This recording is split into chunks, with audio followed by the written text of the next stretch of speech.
కలియుగ ప్రత్యక్ష దైవం తిరుపతి శ్రీ వెంకటేశ్వర స్వామివారిని దర్శించుకోవడానికి ప్రపంచం నలుమూలల నుండి ప్రతిరోజు కొన్ని లక్షల మంది భక్తులు తిరుమలకి వస్తుంటారు. అయితే తిరుమలకి వెళ్ళినప్పుడు ఈ 4 తప్పులను మాత్రం చేయకండి. మొదటిది, తులసీదేవి శాపం వల్ల విష్ణుమూర్తి శాలగ్రామ శిలగా మారిపోతాడు.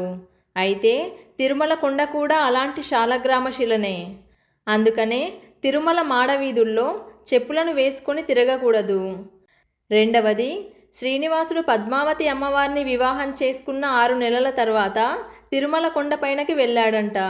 అప్పటి వరకు అగస్త్య మహర్షి ఆశ్రమంలోనే ఉన్నాడు. కొత్తగా పెళ్ళైన వారికి సహజంగానే కోరికలు ఎక్కువగా ఉంటాయి. తిరుమల అనేది చాలా పవిత్రమైన స్థలం. అక్కడికి స్వామివారి దర్శనానికని వచ్చేవారికి భగవంతుడిపై భక్తి ఉండాలి తప్ప వేరే ఆలోచన అనేదే ఉండకూడదు.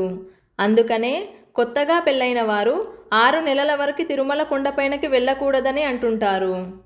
మూడవది, ప్రతి రాత్రి బ్రహ్మదేవునితో పాటు మిగతా దేవతలు స్వయంగా స్వామివారికి అభిషేకం చేస్తారంట. అందుకోసమని ఆలయాన్ని మూసివేసే ముందు గర్భగుడిలో నీటిని ఉంచుతారు. ఆ నీటిని మరుసటి రోజు వేరే నీటితో కలిపి భక్తులకు తీర్థంగా ఇస్తారు. కాబట్టి స్వామివారి దర్శనం ముగించుకున్న తర్వాత తీర్థం తీసుకోవడం మాత్రం మర్చిపోకండి. 4. తిరుపతి నుండి తిరుమల కొండపైకి రావడానికి కొంతమంది భక్తులు వాహనాల ద్వారా వస్తే మరికొందరు కాలినడకన మెట్ల మార్గం ద్వారా వస్తుంటారు. అలిపిరి నుండి తిరుమలకు నడిచి వెళ్లే దారిలో ఉండే 7 కొండలలోని చివరి పర్వతమే నారాయణగిరి. ఈ చివరి కొండలోని మోకాళ్ళ మండపం నుండి కొండపైకి మెట్లు ఉండే ప్రాంతాన్నే మోకాళ్ళ పర్వతం అంటారు.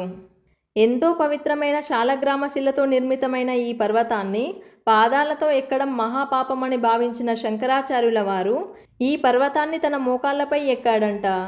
అందుకనే అప్పటి నుండి ఈ పర్వతానికి మోకాళ్ళ పర్వతం అనే పేరు వచ్చింది. మరి అన్ని మెట్లు మోకాళ్ళతో ఎక్కడం వీలు కాని వారి పరిస్థితి ఏమిటి అంటే, వారు మొదటి 11 మెట్లు కానీ 9 మెట్లు కానీ లేదా 3 మెట్లను మోకాళ్ళతో ఎక్కడం సాంప్రదాయంగా వస్తుంది. ఈ అలిపిరి మెట్ల మార్గం నుండి తిరుమల వెళ్ళే భక్తులకు 7 కొండల్లో మొదటగా వృషభాద్రి పర్వతం దర్శనమిస్తుంది.